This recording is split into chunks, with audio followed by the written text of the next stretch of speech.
Team Mayo Tucson, coming at ya.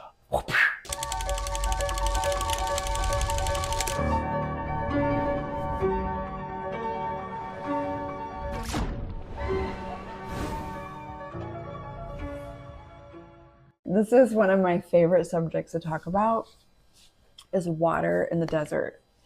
It's something we hear people concerned about all the time. Like, is Arizona running out of water? And that is a fair question to ask because we live in a desert. And you see on the headlines all the time about drought and hottest year on record and Colorado River. That's real. Let's talk about it. Let's dig in and let's talk about how Tucson, obviously being a part of it, is a little bit of in a different situation than the rest of the state. So we'll say it straight right off the bat. This is what people think is happening. Arizona is drying up. There's not enough water. Eventually, people won't be able to live here, and growth is going to stop. And again, parts of this conversation are definitely real. We are in the desert, as Laura mentioned. Water matters here more than almost anywhere else. But what's missing is the difference between the cities and how each city handles it. Let's talk about Tucson. Tucson didn't just wake up one day and go, oh my gosh, we need to save water. The city actually started planning for water when they saw the writing on the wall back in the 1970s. That's a really big deal because while other places were continuing to grow and expand really fast, Tucson was thinking long term. So a lot of people say, well, why does Tucson only have rocks? Why does nobody have grass? Why is there no freeways cutting across the city like they have in Phoenix? And it's all part of our water conservation long term, actually. So here's the thing. Tucson secured access to Colorado River water through what's called CAP, or the Central Arizona Project. But instead of using and dispersing the water, they started storing it underground in aquifers. Literally, Tucson's been banking water since the 70s. What does water banking actually mean? Instead of relying only on what comes out of the tap, Tucson puts water back into the ground through recharge basins. The water soaks down into the aquifer and then it's stored there for future use. So think of it like a savings account.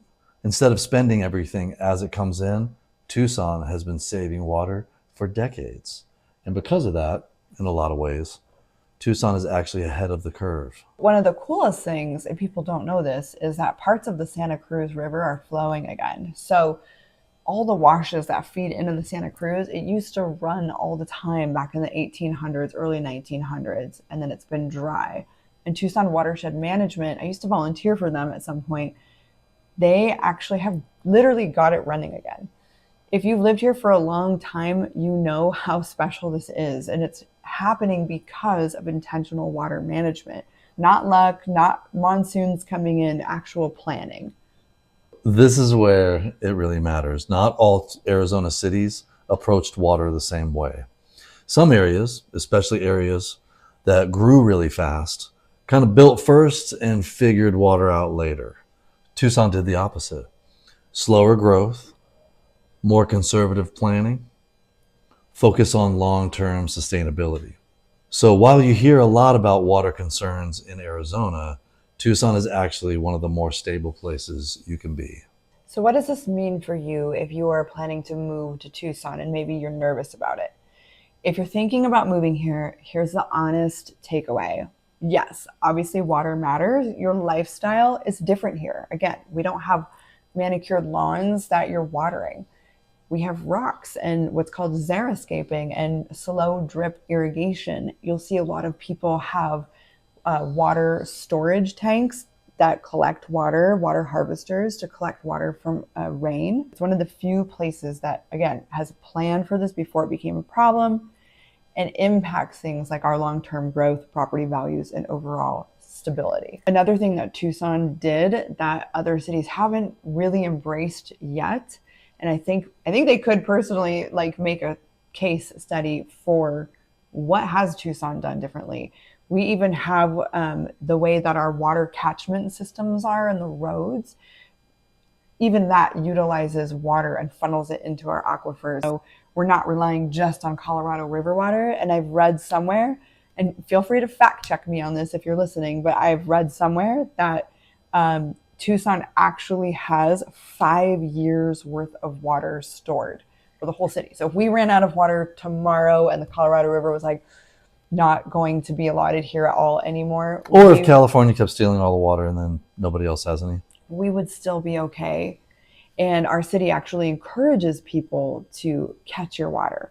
There's a gentleman not affiliated with us at all. I don't know the person, but there's a YouTube channel called Homesteadonomics, and he has an entire channel about how him and his family live off of water solely caught in rain catchment barrels for the whole year. It's pretty amazing. And your lifestyle here does adapt to living more smart with what plants you're planting.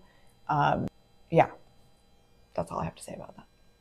Is that your whole share? Yeah, that's my final Sweet. share. Well, this is really bigger than just water. It's really about how a city thinks. Is it reactive or is it proactive?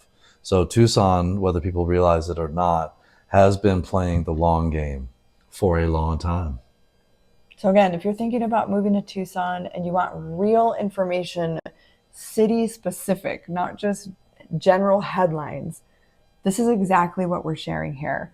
Not just what's good, but what's actually happening, what's actually true. So follow along, give us a like, a subscribe, share if you know anybody that's passionate about water as well.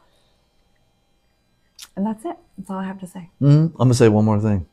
Team Mayo Tucson, out.